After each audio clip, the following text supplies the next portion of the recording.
Hi hello friends, welcome back to Media Talks. நான் உங்கள் Mounika.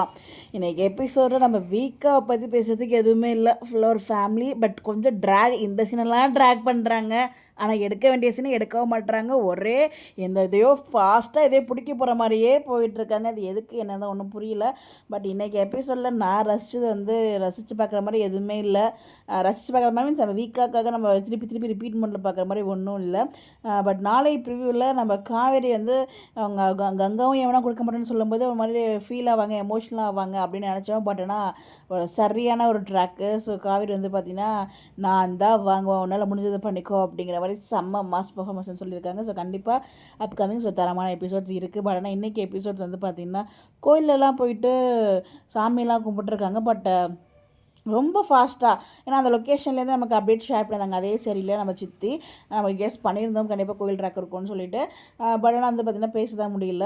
But anyways, but ஏன் இவ்வளோ வேகம்? சரி, கோயிலில் தான் வேகமாக சாமி கும்பிட்டீங்க, அடுத்து வந்து சாப்பிட்ற சீனையாவது வந்து பார்த்திங்கன்னா காமிச்சிருக்கலாம். அதுவுமே நம்ம விஜய் காவேரி ஏதோ ஒரு எடுத்து வைக்கிறார், அவ்வளோதான். பட் பக்கத்தில் நிவினுக்கும் யமுனாக்கும் ஒரு அழகான சீக்வன்ஸ் அதில் குட்டியாக இருந்தாலும் வந்து வச்சுருந்தாங்க. பட் வீக்காக அந்த அளவுக்கு வைக்கல. பட் அது ஏன் தான் எனக்கும் தெரியல. அதுக்கப்புறம் வீடை பற்றி பேசிகிட்டு இருக்காங்க. ஹாலில் வந்து பேசும்போது வீட்டை வைக்கணும்னு சொல்கிறாங்க. பட் இந்த சீன் வந்து ப்ரொமோவில் இருந்துச்சு, இங்கே வந்து எபிசோடில் இல்லை, முடியாதுங்கிறத அங்கேயே சொல்கிற மாதிரி. பட் அதை ஏன் தூக்குனாங்கன்னு தெரியல. அதுக்கப்புறம் வீட்டை வந்து ஒத்துக்க மாட்டுறாங்க. என்னம்மா நினச்சிட்டு இருக்கீங்க? உங்களுக்கு தேவை காசு, அது காசு யார் கொடுத்தா என்னென்ன பேசிகிட்டு இருக்காங்க, கடுப்பாக வருது. கொடுக்கவே முடியாதுங்க பக்கம் சொல்லிட்டு இருக்காங்க. எவ்வளோ பாட்டியமாக எடுத்து சொல்லிட்டு இருக்காங்க. பட் நீங்கள் பாட்டு டைலாக் ரொம்பவே நல்லா இருந்துச்சு.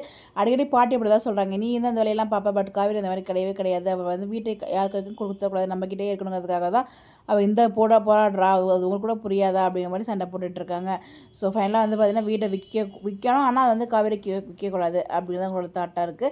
இது எல்லாத்துக்குமே வந்து நீங்கள் நல்ல ஒரு முடிவை சொல்லுவீங்கன்னு நான் நம்புகிறேன். கண்டிப்பாக அந்த வீடு வந்து விஜய் காவேரி, அதாவது காவேரி நேமில் போகும். அதில் எந்த ஒரு ஒட்டுமே இல்லை. நீங்கள் என்ன நினைக்கிறீங்க? நீங்கள் எபிசோட் பார்த்தீங்களா? நீங்கள் என்ன ஃபீல் பண்ணீங்கன்னு சொல்லி மறக்காமல் கமெண்ட்டில் ஷேர் பண்ணுங்கள். இந்த மாதிரி எப்படி தெரிஞ்சுக்க முடியும், ஃபாலோ பண்ணிக்கோங்க. Bye bye.